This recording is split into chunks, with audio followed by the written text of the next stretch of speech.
Ohayou minasan! Ce matin, direction le quartier de Shibuya pour y découvrir son fameux carrefour depuis le Starbucks. Nous ne l'avons pas vraiment beaucoup filmé car nous avons trouvé que ce carrefour était vraiment surcoté, survendu, sur trop de choses.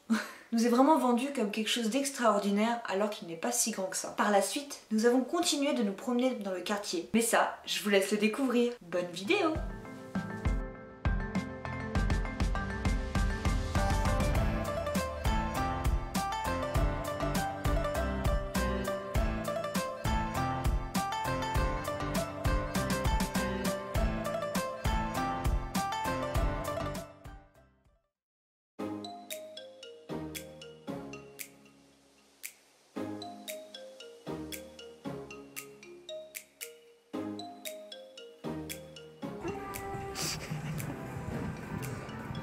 Pourquoi avoir besoin d'un porte-parapluie quand on a un José qui porte les parapluies?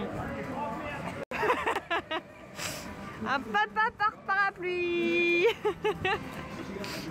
Ensuite, nous nous sommes rendus au Cat Mocha Café, qui est au 8e étage d'un immeuble. Il faut savoir qu'à Tokyo, les appartements où les animaux de compagnie sont acceptés sont assez rares. Et dans cette ville stressante, les Tokyoïtes profitent de ce genre de café pour se relaxer et profiter des animaux. Il y a plusieurs sortes de cafés, comme ceux des hérissons, des hiboux et même des serpents. Les races des chats y sont variées. Ils sont très câlins quand ils en ont envie. Mais si vous voulez vraiment qu'ils restent à côté de vous, il suffit d'acheter quelques petits sachets de croquettes et d'un seul coup, ils vous aimeront tous.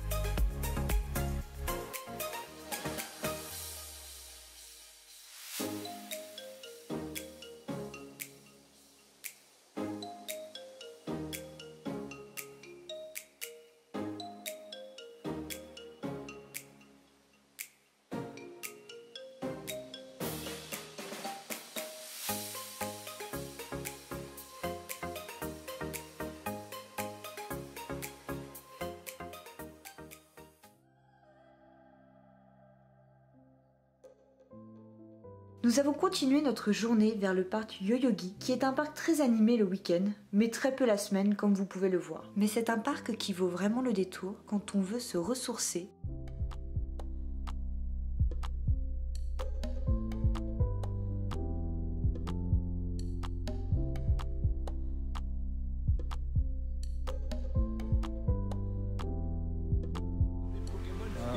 Ils sont tous en train de regarder le monsieur qui travaille là-haut.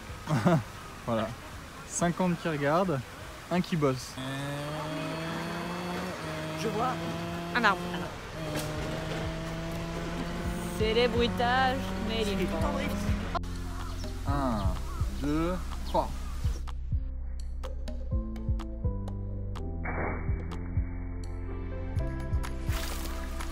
Merci chat.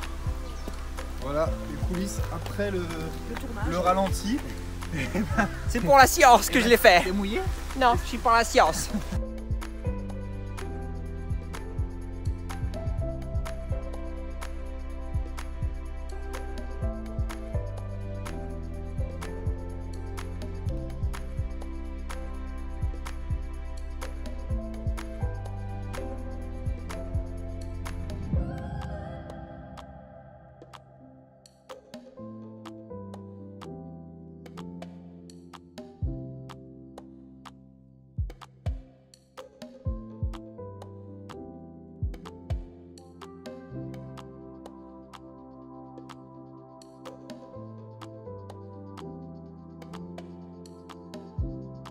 Après nous être perdus pour trouver son entrée, nous voilà arrivés au sanctuaire Meiji Jingu.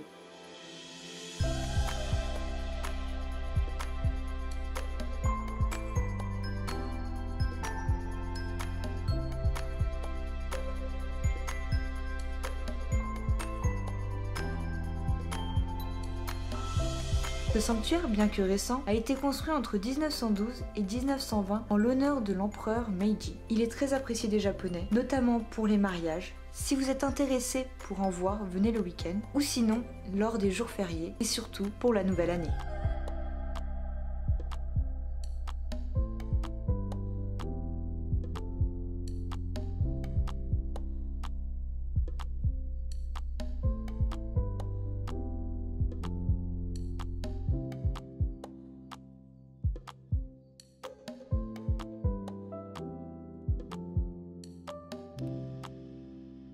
Après nous être ressourcés au milieu de la nature, nous avons emprunté la fameuse rue d'Harajuku, la Takeshita-dori, pour nous rendre au Kawaii Monster Café. C'est impressionnant de passer d'un environnement zen comme le Meiji Jingu à cette effervescence telle que la Takeshita-dori en marchant seulement 5 minutes. Mais c'est aussi ça qui caractérise le Japon. Nous voilà arrivés au Kawaii Monster Café. Nous n'avions pas réservé et nous sommes arrivés une demi-heure avant l'ouverture pour ne pas trop attendre. Le droit d'entrée coûte 500 yens par personne, mais une fois dedans, nous rentrons dans un autre monde. Nous sommes accueillis par de Kawaii Monster qui parlent à peu près anglais et derrière elle, nous pouvons voir un énorme carrousel en forme de gâteau et de bonbons. Les décors sont impressionnants. Après, à l'intérieur, nous sommes obligés de consommer une boisson et un plat par personne, ce qui peut vite revenir très cher et les mets qui nous sont proposés ne sont pas de la plus haute qualité pour le prix. Si vous venez, c'est surtout pour l'ambiance et le petit spectacle que les Kawaii Monster font.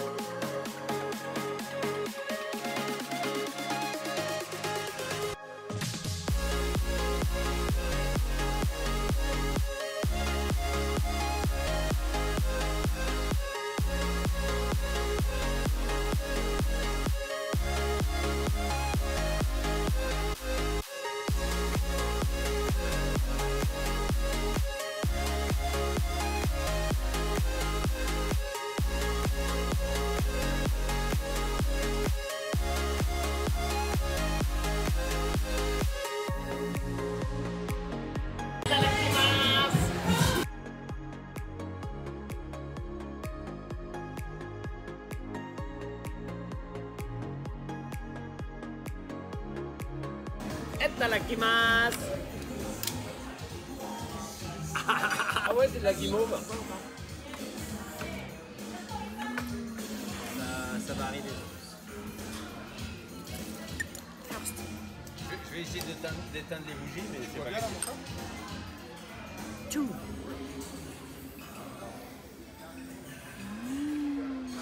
Oh, c'est joli. Oulala, un gros paquet surprise.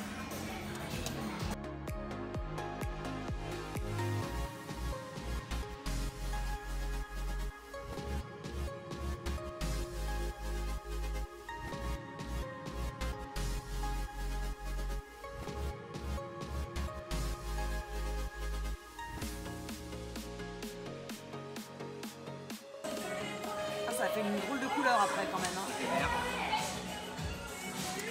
Ah c'est beau ça. Ah c'est beau. Ah ça sera dans la vidéo. Ah oui, tu passes au moment où il filme. Bah... Non mais c'est bon.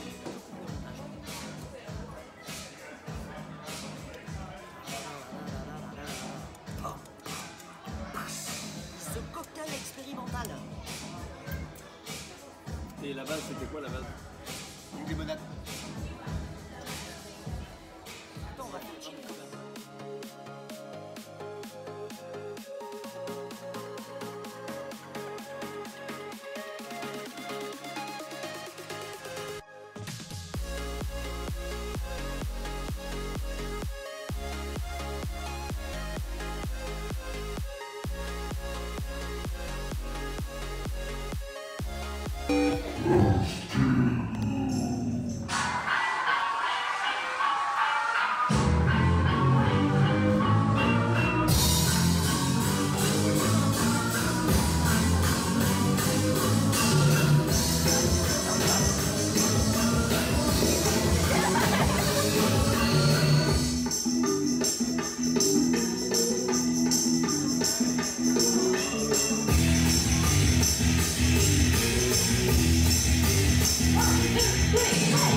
voilà, j'espère que cette vidéo vous aura plu. N'hésitez pas à me dire dans les commentaires si vous aussi vous êtes déjà allé au Kawaii Monster Café, au Meiji Jingu, au Parc Yoyogi et surtout ce que vous en avez pensé. Comment vous avez vu les choses et quel ressenti vous en avez eu. En tout cas, merci d'avoir regardé la vidéo. N'hésitez pas à partager, à liker et à vous abonner. Et moi, je vous dis à la semaine prochaine. Mata laishu!